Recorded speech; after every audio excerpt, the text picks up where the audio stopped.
berada di kelompok tani Lopayung, Desa Mirugan Redep, Kecamatan Baitu Salam, dalam rangka pembuatan irisator biosaka.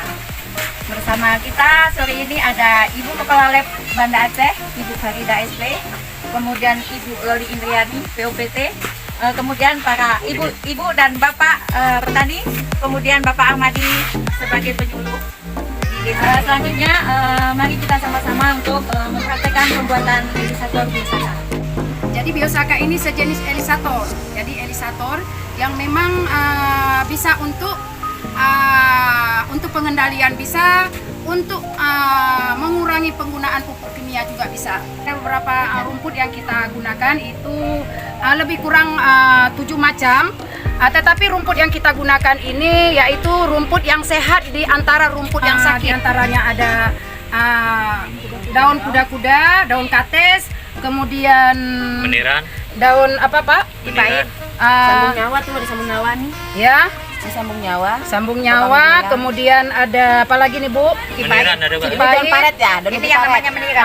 Ada daun ubi, Meniran, mineran. Jadi ada beberapa macam. Ini lebih dari 7 macam.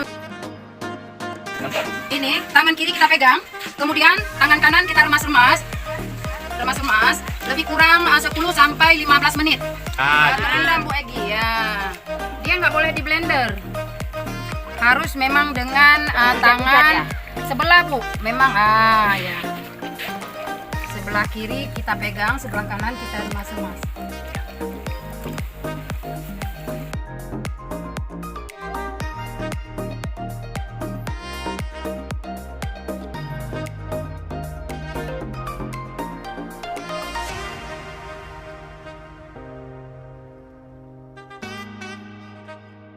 Langsung aplikasi. Kebetulan ini hari ini kita aplikasi di tanaman cabai, Mbak Dati cabai. Jadi kalau untuk horti itu memang beda dengan tanaman pangan. Kalau untuk padi itu 40 mili, sementara untuk horti ini lebih sedikit yaitu 20.